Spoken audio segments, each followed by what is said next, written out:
Yeah. Good morning, guys. Good morning. Everybody have a good weekend? Yes. Yeah. Too A short, lot of huh? rest. Too short? Nah, Always too short. We should nah. have 3-day weekend. It's too long. Always too short. They always seem too short. I really like is. Mondays. I don't know. I'm like the only person. I love Mondays. All right, so we're gonna talk, have a little safety meeting on rescue plan for falls. So your site's fall protection plan focuses on preventing falls. That's the best and safest practice, avoiding falls altogether. But sometimes accidents happen, and even when everyone is wearing a personal fall arrest system, you or a coworker could end up falling and dangling from the side of a building, suspended in your harness. So you guys all know when you're up on certain, usually, I mean, we don't do a lot of commercial work, but in certain commercial buildings, you have to have a harness on and everything else if you're near the edge, right? So this is pretty much what we're talking about. It's not gonna happen that often for us, but it could happen, so I wanna make sure everybody understands. So basically, you or a coworker could end up falling and dangling from the side of a building, suspended in your harness, waiting to be rescued. Hanging around in a harness isn't fun, especially if you have other injuries. This is where the fall rescue plan comes into play. So the rescue plan is if your job site has a fall hazard that requires you to wear fall protection gear, then your company should have a written rescue plan. So remember, a plan is just a piece of paper, and if you don't review it and practice it before anyone puts on their gear, everyone should know what to do if somebody needs to be rescued. So make sure you know who to alert and what to do in case of, there's a fall. So the first thing you guys are gonna do, number one, time is of the essence. When someone's hanging from one of those harnesses, they're not, especially if they, let's say for an example, when you fall a lot of times when you're on those harnesses, you can slam into a wall, slam into something else. You could have something broken, you could have internal bleeding. It could hit your head, could be have a concussion. So time is of the essence, and obviously the first thing you're gonna do is call 911. Okay, so that's the first thing you're gonna do. So call for help. The rescue plan should tell you who to call, which is 911. Or if there's some other type of internal first responders, which we don't normally have. There are some jobs that require ambulances on site when you're doing that type of work, but again, that's something very rare that we ever do. It's important that rescues are executed quickly. So if you've been trained to perform rescues and you have the proper equipment, you may be able to start the rescue. If you don't have explicit rescue training, wait for the professionals. Otherwise, you could end up making the situation worse and getting yourself injured or killed. After a fall, the harness can restrict blood flow to the legs, which can further injuries and complications. The victim could lose consciousness in just a few minutes. If the rescue takes too long, the victim could die. Even if they don't have any other injuries, fall victims who hung in a fall harness can develop a condition called suspension trauma. It's important that they get thorough medical treatment as soon as they're on the ground, even if they appear to be fine. Suspension trauma can cause death hours after a rescue that seemed successful. Death is a very real threat. Waiting for help.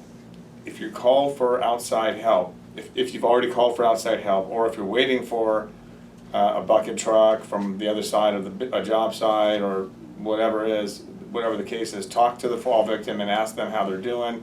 Let them know that help is on the way.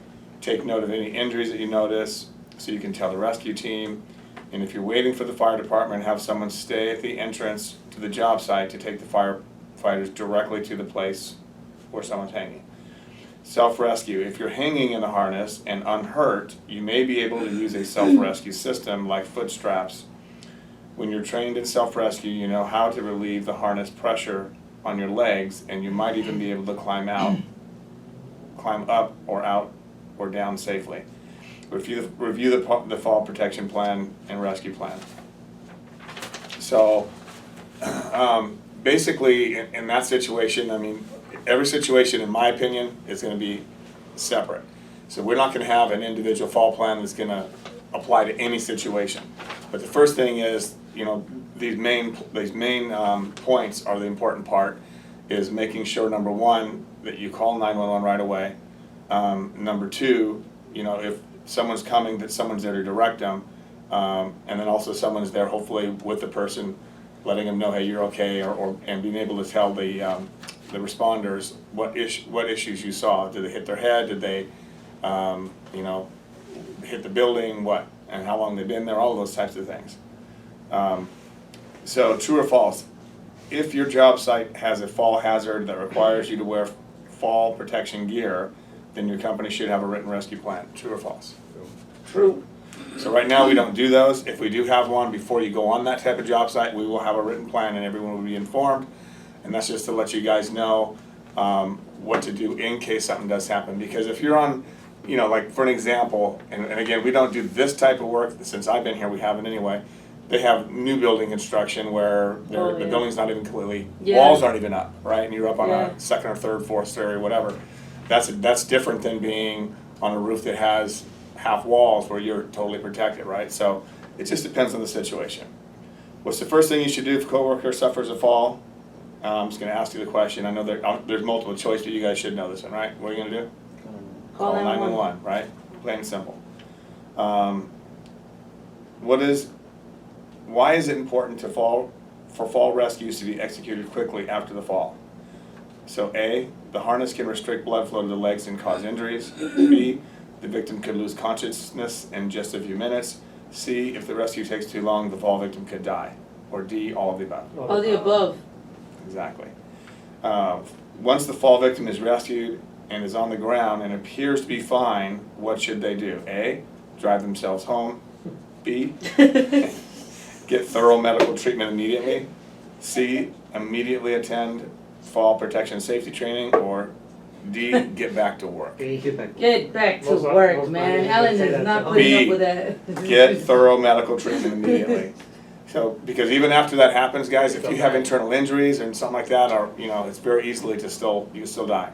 So you want to get treatment, make sure everything is fine. They check your blood pressures, check out your eyes if they're dilated, all that good stuff. Let the medical professionals do their job. True or false? When working in remote areas or in areas with no 911, workers should work in pairs or teams so they can help each other if there is a fall emergency that occurs. Sure. Make sense? Yeah. That's just common sense, right? It's the same thing when we work in a confined space. Yep. You should always, you're required to have somebody else there. You have to have an exit plan, meaning a ladder, so you can get out quickly. Sometimes you have to have harness so that you can be, you know, pulled out if there's some type of, you know, just the dirt's coming in on you, falling in on you. So there's a lot of things like that are very similar to this. So the bottom line is be safe. If we do go on something like that, we will have a written plan that helps everybody. We'll, you know, if we determine we need harnesses.